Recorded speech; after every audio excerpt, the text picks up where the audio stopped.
Being a business leader is full of challenges, and having the right infrastructure to support your business needs and your team is critical.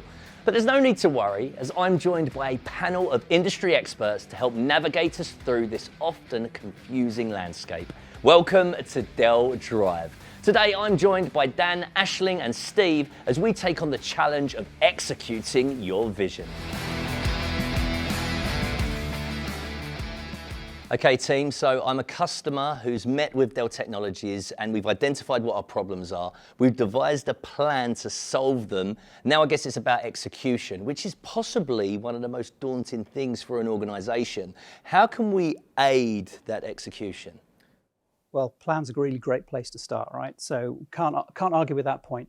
The reality is when it comes to the execution, often customers don't have the knowledge and the skills to do that migration from whatever system they're using today to where they're going. Now, clearly they know how to run their current system. They know what they're doing there. They know how to manage their environment. What they're doing is moving to some kind of new world. Usually, in our experience, has to be with Microsoft, and it's Microsoft Intune, which is managing these devices in the new world order. Now, my team have got a lot of experience in terms of understanding how to move from where customers were to where they want to be, avoiding the potholes so they can see what's coming. They know the best practice. They know which way around is the best way to do it. That way, we get the customer to a position where they're able to pick up and run this new environment. Now, often it's a coexistence. So they are still using their old system for some things, they're using the new system, and there's a transition point. Some customers will continue to run both systems because they have different strengths.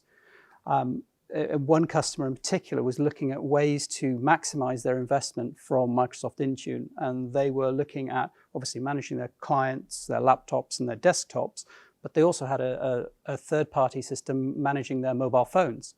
Now, something that Intune can also do, it can manage mobile phones. So I had one of my team join that customer and say, look, there are really great ways of being able to consolidate all of your management challenges into one place. So you have all of your devices, all of your desktops, all of your laptops, and all of your mobile phones of whatever brand you choose, all managed from one screen or one pane of glass. It transformed what they were able to do. It made them a lot more efficient, had a lot less time spent jumping from console to console to try and figure out what problems were occurring in which part of their organization, and also save them a bit of money. So can't say fairer than that. So Steve, say as an organization, I've made somewhat of a commitment, but I'm still unsure on some of the details, whether it be kit or services that I want to engage. Where can someone like yourself help out? Okay, so I will help with the management of the devices on an ongoing basis. So I will go provide a demo of all our tooling that will interface with Intune or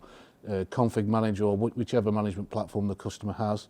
And I will give them the benefit of my experience and all the other customers I've helped on this journey. So we have customers who aren't used to doing the level of updating that they need to do in a modern age.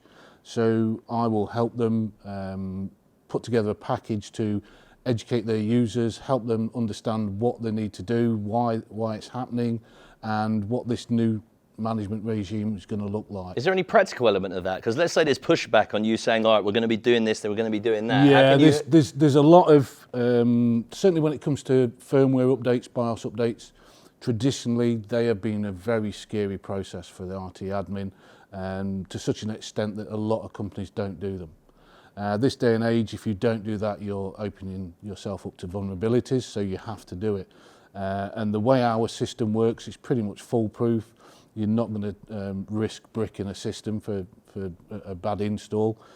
So a lot of it is educating them, not only the IT team on how to do these deployments, but the end users on what that's going to actually look like to them, because they're the people who are going to see the results of this update and this particular type of update. So there's lots of tips and tricks that we've come across, and they're all different for different businesses, different types of users. So some customers will schedule updates out of hours, certain days of the week, certain times on a certain day, and some people will completely randomise it. And the answer depends on the customer, the type of environment and the business they're running. So we can advise them in all the different ways that are going to help them. Now, of course, when we think of an overhaul or an upgrade of system, we tend to think about, don't we, the end user and the product that they're going to end up with. But that must be a logistical nightmare, Aisling. It really can be. But one thing that we've learned over the years is that if we can put the product in front of the end users and get their buy-in to the decision, deployments tend to go much smoother.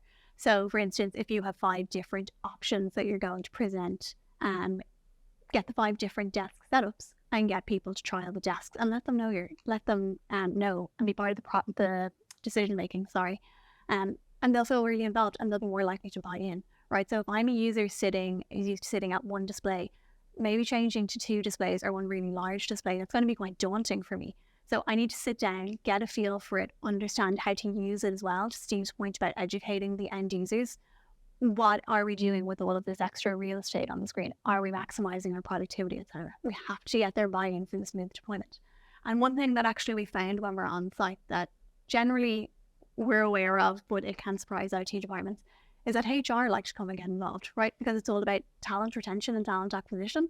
And that is a big part of the discussion these days as well when it comes to end user technology. So to clarify, we can take in all the kit and do kind of like a presentation, as it were, and put it in situ for that organisation. People can come down and test exactly the bits they need and that they feel most at home with. Exactly. So we have a roadshow that we can take to a customer site if they have the space to host it. I can see you doing that. Yep. Or if if it's something on a smaller scale and they don't have the ability to host, we go and we get the kit from the loan depot. We can leave it with them for 30 days and they can get all of the feedback that they need from their end users and get back to the informed decision making.